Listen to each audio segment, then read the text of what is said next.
Salve telanautas, bem-vindos pro review e recapitulação do último episódio da segunda temporada de Picard, Farewell, também conhecido como Tchauzinho. Lembrando que a leitura dos comentários da audiência estará no final do vídeo. Eu vou fazer um único comentário rápido antes de ir direto pro recap. O episódio funciona e fecha a temporada. Pra falar a verdade, ele fecharia até a série se fosse o caso. Então, o encerramento é funcional, mas não é triunfal e nem apaga os erros das escolhas dos episódios anteriores. Uma pena. Mas, pelo menos, a história não fica em aberto, o que já é meio consolo. Queridos telanautas, nós alcançamos finalmente a marca dos nossos primeiros 1000 inscritos. E eu só posso agradecer vocês pela participação e o engajamento. Muito obrigado. E para quem quiser ajudar o canal na tela a continuar crescendo, deixe o seu like, inscreva-se e ative as notificações. Ter vocês na família vai ser bom demais. Então, aviso de spoilers, mergulhando no caldo grosso dessa aventura em 3, 2, 1, lá vai. Depois de um bifão de recapitulação, nós começamos finalmente a ver o desfecho da temporada. No chateau, Picard comenta com Rios e Tallinn sobre um pouco da história da família Picard e sobre a profecia da Jurati sobre as duas Renés, uma que tem que viver e a outra que deve morrer. Enigmático, não? A Madame Borg não podia ter sido um pouco mais específica e dado menos uma de mestre dos magos com esse papo mole? Vai direto ao assunto, minha filha. Sete e Raf chegam e o grupinho vai de excursão pro AP da Tallinn. E já que a galera tá sem os seus equipamentos, a anfitriã empresta alguns dos seus. Sun continua sendo o empecilho da vez e nem comentam qual foi a carona que ele usou pra voltar pros United States. Porque pra chegar no Chateau Picard, ele não passou pela alfândega, né? O cara é cheio dos recursos e representa um baita perigo. Então a galera precisa chegar na René, mesmo com ela em isolamento antes do lançamento da missão. Mesmo rolando uma quebra na quarentena no dia D, é bom a molecadinha chegar em uma área que não chame a atenção. E pra algo que parece estar sendo planejado de última hora, a Tallinn até que já tem uma lista muito bem definida de ações pré-escolhidas. Jean-Luc acha isso meio estranho e dá aquela questionada básica. Ela explica que teve lidando com esse assunto a vida toda e que já levava esse momento em consideração. Beijo, galera, a gente se fala depois. Fumacinha púrpura e lá vai o velho se enfiando pra pegar o bonde andando. O povo que sobra fica com cara de bolinho e, pra ser franco, eu acho que faltou o diálogo entre eles. Porque na real, qual o plano? Ninguém disse nada de muito útil e a coisa de lidar com o Sung me pareceu super vaga. Júpiter, que é esse mega planeta grandão, tem várias luas, Ganymedes,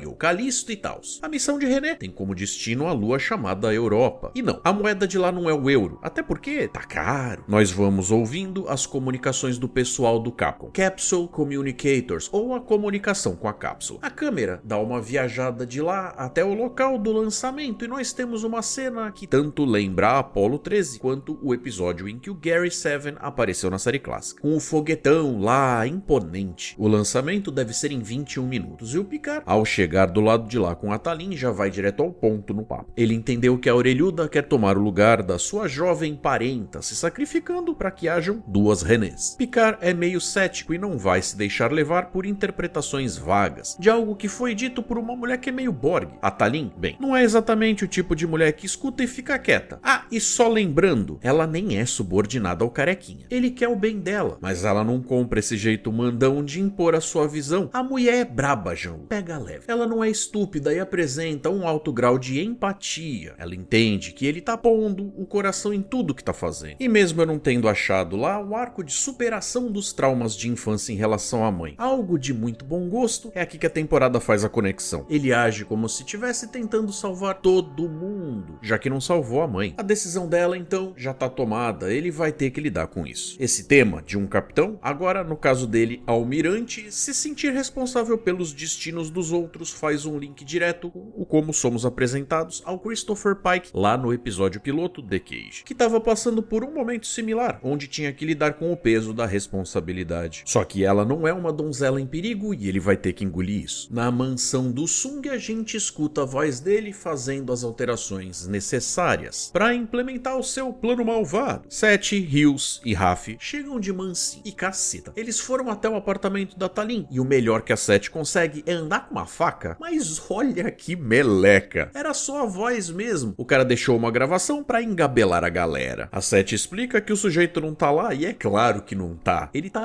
bem ali embaixo, olha só o danadinho. Porém, das pistas que a Raf seguiu pra acabar indo pra casa do pilantra, as assinaturas dos drones ainda estão lá. Abre a portinha e olha aí, ficou com a maior cara de Evil Computer, tipo o que aparece em Lower Decks, dublado pelo Jeffrey Combs.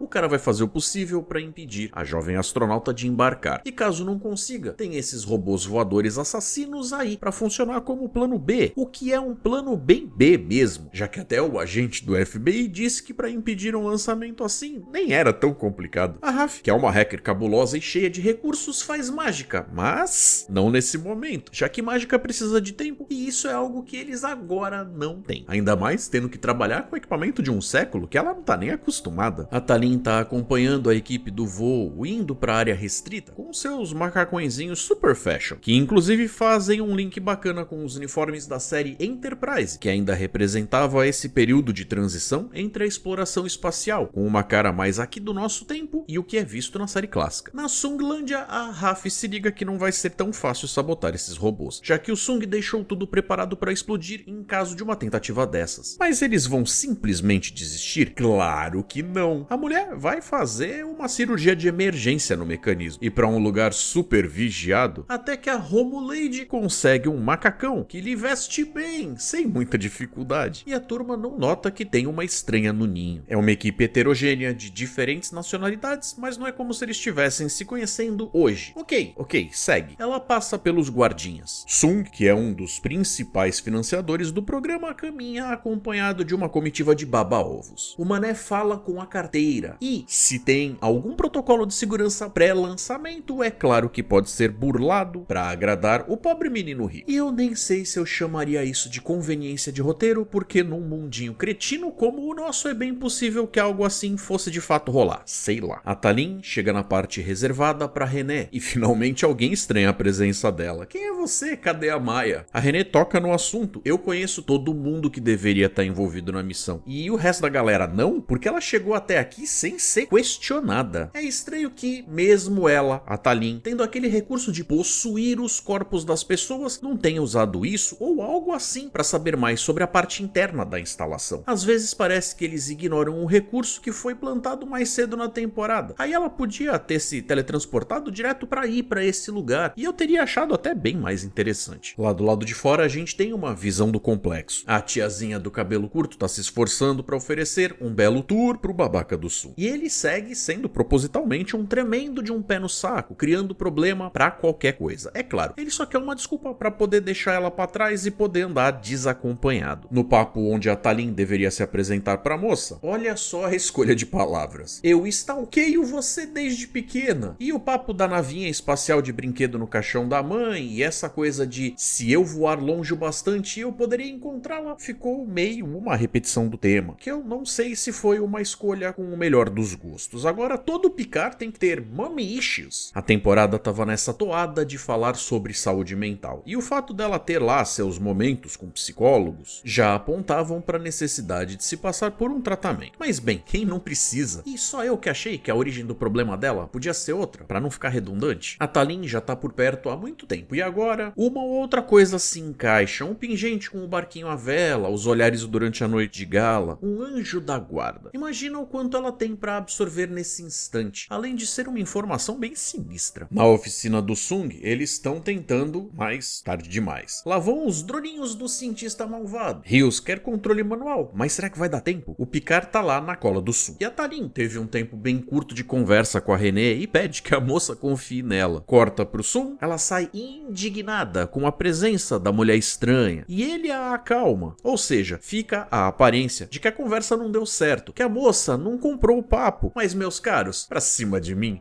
respeita a minha história. A Raf fuça mais um pouco e Rios fica com os controles, mas os drones ainda estão voando. A René fica mal, o cara usou uma neurotoxina nela. Faz de conta. Ele se sente confortável por ter conseguido tirar ela do caminho. O Rios não tá acostumado com o joystick. Tadinho, leva tempo pra se acostumar e é por isso que eu acho um saco jogar videogame novo na casa dos outros. A René tá mal, tentando caminhar, o Rios tá tentando pegar o jeito. Bate um drone drone nos outros e glu-glu, olha a cara dele, felizão. Quando Jean-Luc encontra a René, entre aspas, ela chama ele pelo nome e ele fala sobre algum recurso médico. Pra mim essa cena já tava entregue. Lembra que a Talin tinha aquela camuflagem de orelha? Por que não uma que cubra o rosto todo? Aquele draminha básico e lá se vai o foguetão. Olhe pra cima. Olha a frase aí de novo. Quando ela tira a holomaquiagem, eu me senti um gênio. Tava bem óbvio, é verdade. Mas eu fiquei feliz por ter notado. A Romulade tá se sentindo mal por conta da toxina, mas tá satisfeita de ter feito o seu trabalho até que a sua vigiada e protegida tivesse indo segura em sua missão. Esse é o momento de abrir o coração e ela divide seus pensamentos com Picard. E sabe o que eu tô pensando nesse exato segundo enquanto eu tô assistindo o episódio? Ele assumiu que ela era uma ancestral da Laris, mas a mulher passou a vida toda cuidando da René, supostamente não teve tempo pra romance e tá morrendo. Ou seja, como pode haver uma ligação? Eu segui assistindo curioso, porque eu queria ver essa explicação, mas nada. Na mansão houve-se as notícias do lançamento, a nave Xangô passou pela termosfera, como confirmado pela especialista da missão, a doutora René Picard. Sung acompanha pelo monitor e ele não consegue entender como raios a moça tá lá na nave. Ué, mas eu não matei ela. Chola, agora é tarde, vagabundo. E eu aqui me perguntando como ele chegou em casa tão rápido, se faltava tão pouco tempo pro lançamento, mas enfim. Ele fica putinho e dá um golpe no armário de vidro. Na tela do PC, um comportamento estranho do sistema. Os arquivos estão sumindo, lembra da Core? Pois é, olha ela na biblioteca aprontando das dela. Achou que ia ficar barato? Achou errado, otário. A mina deletou a bagaça toda, o que faz pouco sentido, porque um trabalho assim deveria ter um backup, ou o cara não seria tão gênio assim. Aí o Matuto abre uma gaveta e tá lá a pastinha. Projeto CAN, Relatório de Financiamento Confidencial, 7 de junho de 1996. Aguenta, a gente já fala mais sobre isso. Ela, sentada no corredor das prateleiras entre os livros. Na tela do Note, curiosa sobre o que vem depois, veja e observe. E tome lá um endereço. Quem será? Errou! Não era o Kill, é o Will Wheaton. Calma, Sheldon, calma. É uma história longa e complicada, com direito a musiquinha de tema no fundo. Ele já foi Wesley Crusher, mas agora é um viajante do espaço-tempo. Pois é, meus amigos, eles retomaram essa ideia, que foi plantada lá na TNG. E olha só, what? O quê? Calma, caceta, que salada. Os caras misturaram os Travelers com os Watchers. Ao citar que o universo é essencialmente uma grande tapeçaria, ou em inglês tapestry, eles fazem uma alusão não apenas ao episódio em que o Picard passa por uma situação similar, onde o Q leva ele para conhecer uma vida alternativa, testemunhando as consequências de uma escolha diferente, mas também é aquela piscadela para a audiência explicando o porquê Star Trek anda tão bagunçado. Bagunça essa que eu exploro no meu vídeo dedicado a essa minha teoria de fã, que cada vez mais se mostra válida. Vou deixar o link disponível. Uma coisa acontece aqui e a outra tem efeitos e resultados lá do outro lado. A proposta e o desafio é saber quando interferir. A lá a polícia do multiverso, numa pegada meio autoridade de variância temporal, a AVT da série Loki da Marvel. Will Wheaton segue com seu papo e eu vou falar pra vocês, eu sei que muita gente reclamava do Wesley na TNG, mas eu sempre achei ele um personagem que merecia ser melhor explorado. E o Will, enquanto ator, eu sempre achei um cara mega carismático. O jeito dele entregar as informações pra Core é tão gentil. Ele explica que ela tem à sua frente a escolha de dois caminhos, uma vida normal e outro que leva a todo o resto.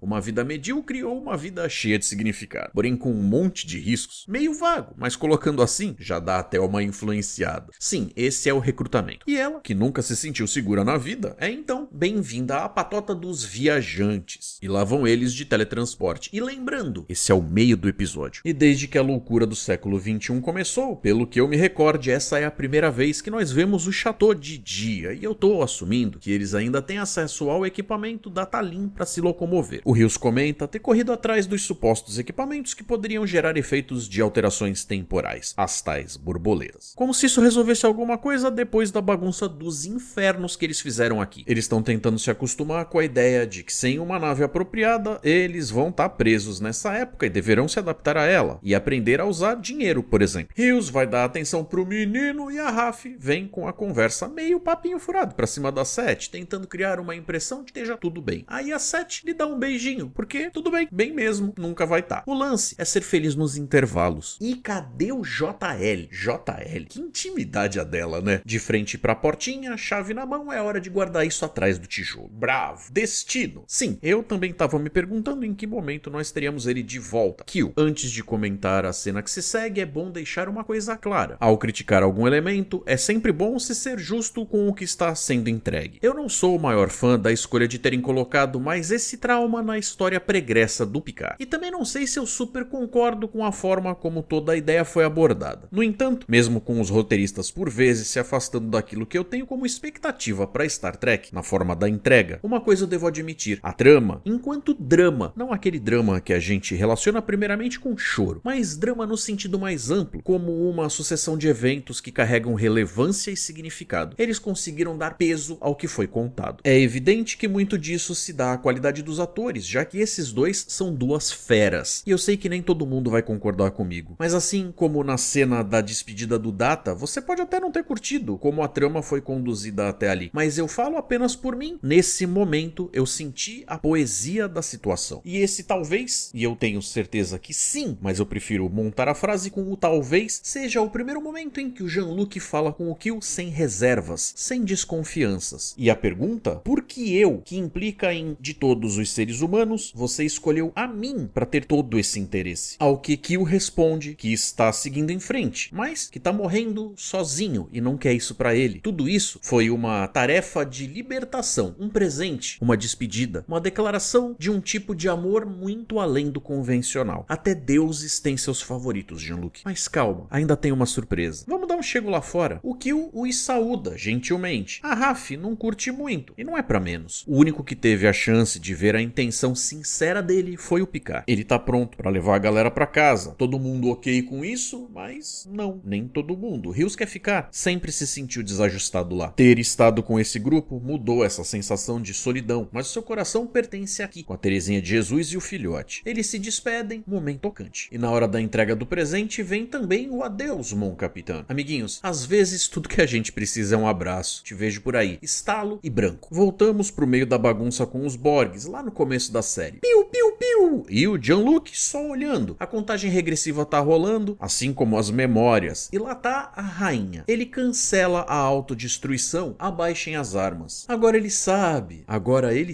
Confiança é algo que se constrói, e 400 anos pode ser tempo o suficiente. Vamos então à revelação, que nesse ponto já estava óbvia. Após transição reservada para o break, temos inclusive a chance de dar outra olhada na frota espalhada pelo espaço. Picard se dirige a Jurati, a velha conhecida. Quanto ao resto da frota, explicar tudo vai levar mais tempo. As perguntas começam a chegar. Só que ele ainda tem as suas próprias perguntas, porque ela assumiu o controle das naves. Mas antes que ela tenha a chance de responder, uma emissão massiva de neutrinos tem um pico registrado, com o ponto de origem no centro do quadrante. Nesse ponto, a tripulante sente falta do Capitão Rios. Ele sumiu, assim como a Jurati não borgificada. O que é aquilo? Incerto. Mas as ondas de Triquantum continuam crescendo, e quando a parada explodir, deve afetar a maior parte do setor em que eles estão. É um evento galáctico, e só harmonizando a frequência dos escudos das naves da frota, eles poderiam proteger o quadrante. E por isso, eles precisavam do Picard, que pudesse interceder com a autoridade e a confiança suficientes. Bem, ainda me parece uma forma estranha do roteiro utilizar a ideia, mas vamos lá. A galera lá fora tá curiosa sobre o que tá acontecendo e não é pra menos. E é então que Picard deixa a Sete encarregada como especialista nos Borg, em uma comissão de campo para tomar conta do assunto. É uma forma de tentar corrigir a injustiça sobre a aceitação dela na frota anos atrás. A Sete dá as ordens e a Jurati faz a redistribuição das naves. Eles criam um tipo de rede, a anomalia tá logo à frente. Eles harmonizam os escudos, criando uma mega barreira. De todas as naves, a que tá tendo problemas com a adaptação é a Excelsior. E quem é que atende o telefone? Sim, o elfo ninja Vivinho da Silva. E eles estão bem felizes em se ver. A última coisa que ele se lembra era de estar na La Sirena, mas agora não tem tempo pra falar disso. Ajusta aí, meu filho. Pois é, um presente do Q. Se segura a cambada, lá vem o tranco. E eu não sei bem se eu comprei essa cena da bolota de escudos recebendo o impacto da milésima anomalia da era Kurtzman. Os efeitos podem ser vistos de longe. Exagerado.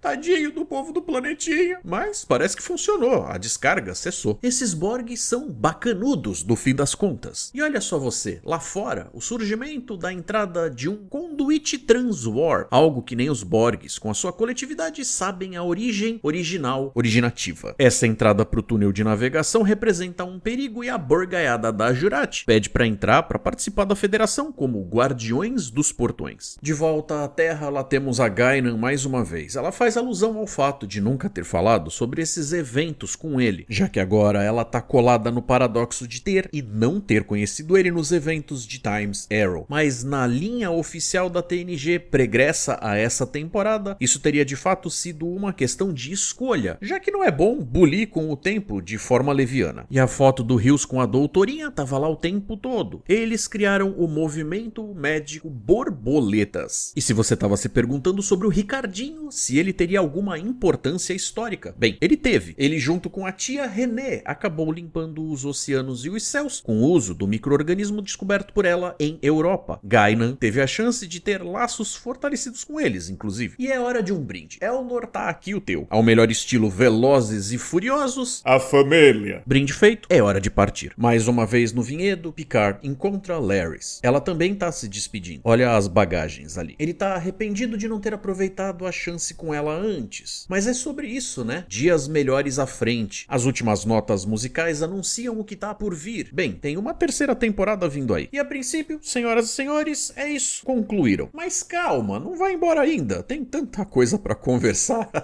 Lembra que eu falei que a gente voltava pro assunto do Projeto Khan? Então deixa eu dar uma palhinha sobre isso. Eu realmente não sei o quanto me satisfez todo esse arco de participação do Adam Sung na temporada. Eu não achei ele bem utilizado. Na verdade, eu achei que nem arranharam o potencial do personagem, que acabou ficando bobo, meio vazio. E essa coisa de acabar a sequência dele segurando a pasta do dossiê foi um jeito meio tosco de deixar o assunto em aberto. Como se mantivesse o interesse pelo desenvolvimento daquilo vivo e fresco nas nossas cabeças. Eu curti o fato da data ali remeter a 1996, já que nós havíamos ouvido falar que as guerras eugênicas tinham sido nos anos 90. No entanto, tudo ficou mega vago. Essa guerra, afinal, rolou ou não rolou? O Khan já nasceu ou só tinham o projeto dele? Será que esse esforço de incluir isso tem alguma esperança de um payoff na tal série 7 Alpha 5? Será que ela vai chegar a ver a luz do dia? Sei lá, muitas perguntas e nenhuma resposta. Esse episódio, então, de fato fecha o arco da temporada e eu seria injusto se eu dissesse que não teve seus momentos super emocionais. Mas isso é de fato um problema, porque eu não creio que com toda aquela quantidade de borboletas soltas, proverbialmente falando, fosse estar tudo bem no momento do retorno deles pro próprio tempo. E não é porque houveram alguns trechos fofinhos que isso vai apagar todas as escolhas broxantes dos episódios anteriores. Então, comparativamente falando, foi um episódio muito mais satisfatório se analisando separadamente. E ele volta de fato ao tom e tema plantado pra temporada lá atrás, mas algumas coisas ficam soltas e praticamente sem motivo. Tipo a Talin e a Laris serem interpretadas ambas pela Orla Brady, ficou algo sem estofo. Mas eu achei curioso o lance do Wesley Traveler Crusher ter citado que o espaço-tempo é uma coxa de retalhos. Realmente isso dá muito pano pra manga pra conversas acaloradas. Agora, com o time desfalcado, sem o Rios, e com a Jurati bem diferente, se é que vai voltar a dar as caras, fica a dúvida. O que esse time de roteiristas aprontou pra terceira temporada? Que se eu tivesse que chutar, por observação diria, terá 3 bons episódios no começo e depois vai ter uma lombada forte, com solavancos, até um desfecho super emocional pra tentar apagar as reclamações do público. Vale dizer ainda assim que eu curti mais essa temporada do que a primeira, mas ambas são bem problemáticas. E vocês o que acharam? Curtindo e esse só eu viajando com a cabeça? Ou concordam comigo que tiveram bons elementos espalhados cá e lá, mas que também houveram alguns acidentes de percurso? Aguardo saber as suas opiniões nos comentários, lembrando que quem quiser participar aqui na tela é só usar o Responda 2 pontos. E por falar nisso, olha aí a participação do Bruno Chassotlago, que escreveu: de maneira geral, eu estou curtindo essa temporada mais do que a primeira, mas uma coisa vem me causando certo estranhamento nos flashbacks do Picard é onde está o seu irmão, porque ele não é sequer citado nos episódios. Verdade, Bruno, eu também senti falta do irmão, Robert. Teve gente dizendo que ele foi citado, como estando fora. Eu, pra ser 100% honesto, deixei essa frase escapar totalmente. Ainda assim, mesmo que o roteiro reconheça a existência dele, foi um tremendo desperdício não incluírem ele na equação narrativa. Isso poderia inclusive justificar bastante do porquê deles se estranharem tanto na vida adulta. Baita mancada. Talvez tenham feito isso pra rolar uma simplificação, mas eu não acho que essa seja uma boa justificativa. E também temos o comentário do Anderson Luciano Gomes, que diz: eu sinceramente gostei do episódio, mas infelizmente o canon foi mais uma vez embaralhado. Com estes esses acontecimentos, tudo do episódio 16 da segunda temporada de TNG, que o Who pra frente, será uma linha do tempo alternativa. Será esse o legado de J.J. Abrams, fazer com que até os Trekkers se percam na cronologia? Sim, Anderson, a coisa tá mesmo cada vez mais confusa. E é por isso que eu fiz o vídeo de teoria justamente sobre esse assunto. Não é oficial, é claro, mas é a forma como eu organizo as coisas na minha mente para facilitar conviver com certas diferenças. Quanto a desmentir os Borgs depois de que o Who, bem, eu acho que não. Veja, esses Borgs tiveram origem no século XXI e têm uma filosofia diferente dos Borgs conhecidos, mas o roteiro não se deu ao trabalho de nos contar o que existe entre o cá e o lá, ou seja, eles podem ter se desenvolvido de forma totalmente independente. O problema maior é aceitar que não se teria ouvido falar deles por tanto tempo, mas vamos lá, a galáxia é grande, eles podiam estar quietinho no canto deles. Por ora, não dá pra saber qual é a extensão dos estragos, se é que houve alguma. Muito obrigado por participar, galera. Então é isso, as coisas têm andado super corridas e o meu tempo anda super apertado, mas eu vou lançando os vídeos assim que conseguir. Espero lançar o vídeo sobre a estreia de Strange New Worlds o mais rápido possível. Obrigado pela audiência de vocês, fiquem com a tela final. Um forte abraço, galera, e até mais.